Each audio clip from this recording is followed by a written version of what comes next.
Two City Authority councillors met President Yoweri Museveni at his country home in Rwakitura, Kiruhura District in western Uganda.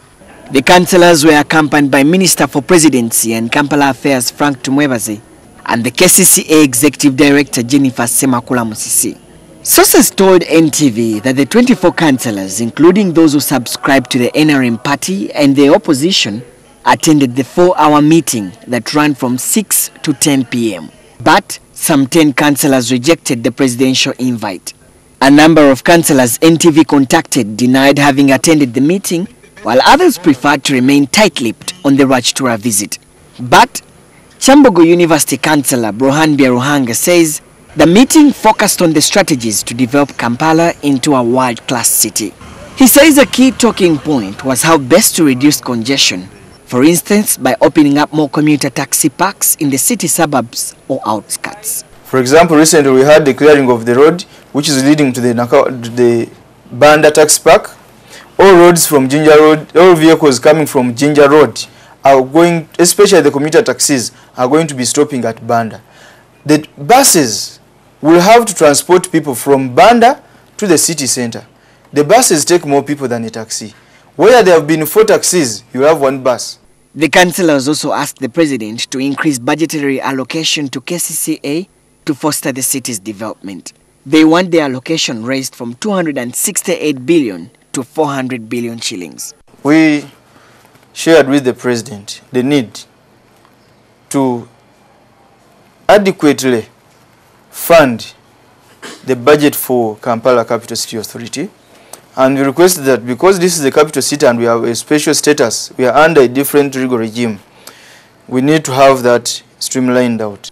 The presidential meeting also discussed the plan to have the railway transport operational in the city by December.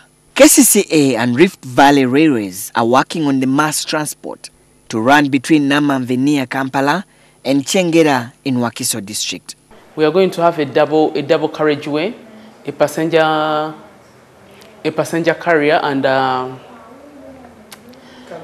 cargo carrier, which is a good program for our people and for the citizens of Kampala, especially since we have problems in the transport industry. We also engaged some councillors who declined to travel to Rwakitura. The ministers never met councillors officially. We have been sitting in the committees, working groups.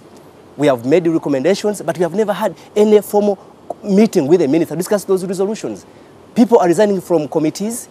So therefore, why do you call a meeting? Very abrupt. Just one day, you give a phone call, no clear agenda, and then you want me to go to Rwakitura on what? After the impeachment of the Lord Mayor, I prophesied it even in front of the president, in front of the executive director, in front of many councillors, and today it's coming to pass. So if I'm to go to Rwakitura, it shouldn't be an issue to take me back to Rwakitura. Their claims that the Rwakitura visit was yet another move by councillors aligned to Jeniffer Musisi to plot with the president and government against the embattled city Lord Mayor Erias Lukwago, who awaits a Supreme Court ruling on whether he can keep his seat following his appeal. In November last year, a similar group of councillors met President Yoweri Museveni at State House in Entebbe, ostensibly to discuss city developments. But critics say they were plotting Lukwago's ouster, which was executed a few days after the meeting. Lukwago has successfully challenged the impeachment in High Court.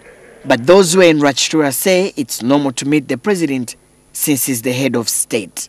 If you look at the budget for Kampala, it is largely funded from central government. And who is the head of central government? It is the president. If you are going to say you're not going to meet with the president because people are going to perceive you as if you're going to turn towards his side so that you support whatever he's saying, no way. Serwanjja, NTV.